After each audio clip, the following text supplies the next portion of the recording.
بسم اللہ الرحمن الرحیم۔ شروع اللہ کے نام سے جو بڑا مہربان نہایت رحم والا ہے۔ ویڈیو دیکھنے سے پہلے تمام قابل احترام دوستوں سے گزارش ہے کہ میرے اس چینل کو لائک اور سبسکرائب کر کے اپنے محبتوں کا اظہار کیمنٹس میں ضرور کیا کریں۔ شکریہ۔ بچپن کی یادیں جب کبھی یاد آتی ہیں تو آنکھیں نم کر جاتی ہیں۔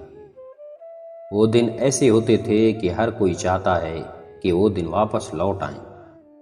وہ کیا دن تھے کہ امی کی گود اور پاپا کے کندھے، نہ پیسے کی سوچ اور نہ لائف کے فنڈے، نہ کل کی فکر تھی نہ فیوچر کے سپنے۔ عقل کی فکر ہے اور ادھورے ہیں سپنے۔ بڑا ہو کر دیکھا تو بہت دور ہیں اپنے، منزلوں کو ڈھونڈتے کہاں کھو گئے، نہ جانے کیوں اتنے بڑے ہو گئے۔ آج کسی کو خود کی ٹینشن ہے اور کسی کو اپنے کیریئر کی، کسی کو اپنی بہن کی شادی کی ٹینشن ہے اور کسی کو اپنے ماں باپ کی فکر ہے۔ آج کسی کا دل ٹوٹا ہے اور کوئی کسی کے ٹوٹے ہوئے دل کو لے کر کونے میں بیٹھا ہے۔ کوئی صبح ہونے کا انتظار کر رہا ہے اور کوئی لمبی رات ہونے کی دعا۔ کوئی ذمہ داریوں کے نیچے گھٹ گھٹ مر رہا ہے اور کوئی رشتوں کے نیچے مر رہا ہے۔ کہنے کو سب کے پاس بہت کچھ ہے، مگر سننے کے لیے کسی کے پاس وقت نہیں۔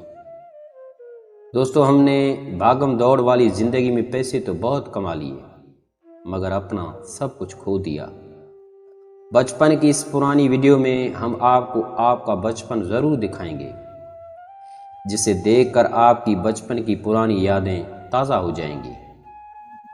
دوستو، ہمیں معلوم ہے کہ ہم آپ کا بچپن تو نہیں لا سکتے، مگر سکون کے کچھ پل آپ کو ضرور دے سکتے ہیں۔ کیا آپ لوگوں کو اس کا نام پتہ ہے جو ہمارے پاپا کھیتوں میں چلایا کرتے تھے؟ دوستو، یہ لکڑی کا ہل ہے جو نماز فجر کے بعد ہمارے پاپا کھیتوں کے اندر چلاتے تھے، مگر جدید ٹیکنالوجی کے دور نے اس کی پہچان اور اس کی وقت کو ختم کر کے رکھ دیا۔ لکڑی کی سائیکل بچپن میں سب نے اس گاڑی کو چلایا ہے اور جس کے سہارے ہم نے چلنا سیکھا ہے، اور ہم اس گاڑی سے کئی بار گر جاتے تھے، چوٹ لگتی تھی، مگر یہ ہماری زندگی کی پہلی گاڑی تھی جس سے ہم نے چلنا سیکھا۔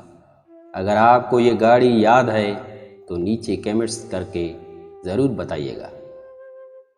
چڑیا اڑی، کوا اڑا، گائے اڑی، یہ کھیل تو آپ نے ضرور کھیلا ہوگا، اور اس کھیل کو کھیلنے کے بعد پتہ چلا کہ گدھے اور گھوڑے بھی اڑتے تھے۔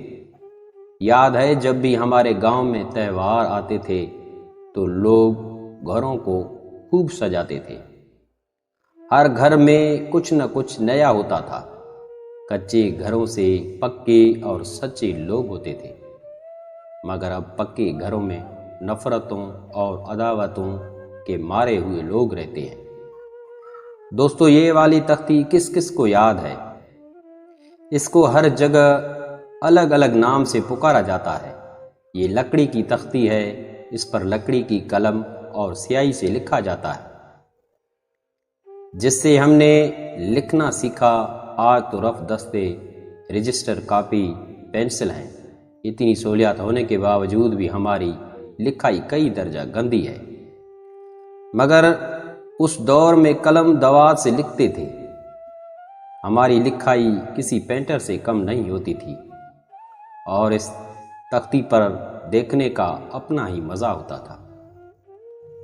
دوستو، یاد ہے کہ اردو والی ٹیچر کہتی تھی کہ قائد اعظم کے 14 نکات یاد کر لو، اس بار پیپر میں ضرور آئیں گے۔ مگر ہم نے اسکول بھی پاس کر لیا، کالج بھی پاس کر لیا، لیکن وہ 14 نکات آج تک یاد نہ ہو سکے۔ اور میتھ کے ٹیچر بولتے تھے کہ کل 1 سے لے کر 20 تک پاڑے سب کو یاد ہونے چاہیے، مگر ہمیں وہ بھی یاد نہیں یاد ہیں۔